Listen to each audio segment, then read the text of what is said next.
प्रणाम। मैं दीपक त्रिपाठी भोजपुरी लोक गायक अपने फेसबुक पेज से आपका स्वागत अभिनंदन करता हूं। आज एक बहुत ही सुंदर रचना आप सब बीच में सुनाने जा रहा हूं। इस गीत के रचनाकार हैं आदरणीय बिंदु सिंह बिंदन जी, जो गाजीपुर से हैं, जिनका स्नेह, जिनका आशीर्वाद मुझे निरंतर मिलता रहता है। बहुत प्यारी सी गीत है, आपको सुनाने जा रहा हूँ। मुझे पूर्ण विश्वास है आपको अच्छा लगेगा। त्रुटियाँ हो तो आप सब माफ़ कीजिएगा। अच्छा लगे तो ज़्यादा से ज़्यादा इस गीत को शेयर कीजिएगा।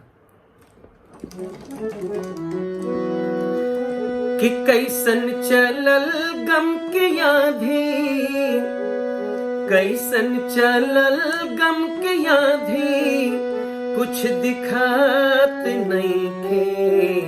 काहे कोई लरे के बोलिया सुहात नहीं थे।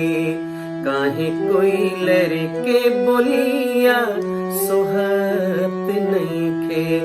कैसन चलल गम के आधी, कैसन चलल गम के आधी, कुछ दिखात नहीं थे। काहे कोई लड़के बोलिया सुहात नहीं थे। काहे कोई लड़के बोलिया सुहात नहीं थे।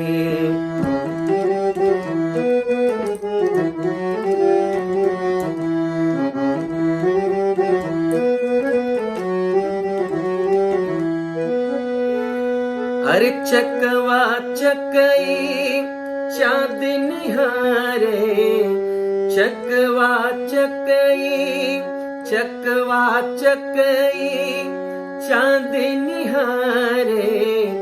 मन के पंछी रोवे डार डारे, मनवा के सखी कुछ न भावे। बेचैन जियरा चैन नहीं पावे। ई चोट लागल कैसन, ई चोट लागल कैसन, सहात नहीं थे। काहे कोई लड़के बोलियो सुहात नहीं थे। काहे कोई लड़के बोलिया सुहात नहीं थे।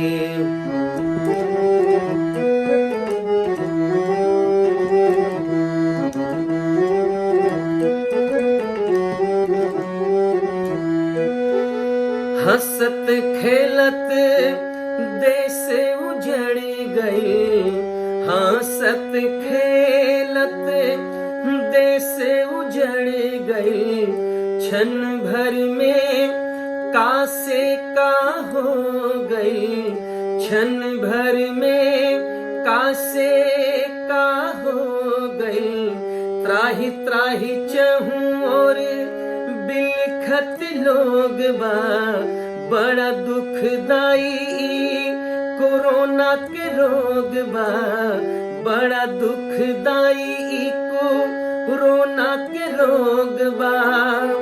लोरे अखिया के पोछले, लोरे अखिया के पोछले, पोछात नहीं थे। काहे कोई लड़के बोलिया सुहात नहीं थे। काहे कोई लड़के बोलिया सुहात नहीं थे।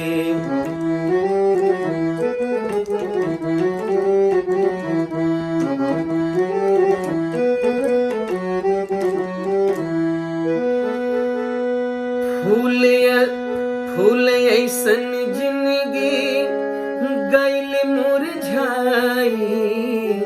फूल ऐसन जिंदगी गइल मुरझाई। कैसन कैसन भयानक ता छुआ छुआई। कैसन भयानक ता छुआ छुआई। हे शंभुनाथ अब ले ही बचाही। हे शंभुनाथ अब ता ले ही न बचाई। उतर आई धरती पर बन के दवाई। का करी के हर जाई, का करी के हर जाई। कुछ बुझात नहीं थे। का करी के हर जाई कुछ बुझात नहीं थे, काहे कोई लड़के बोलिया सोहात नहीं थे, काहे कोई लड़के बोलिया सोहात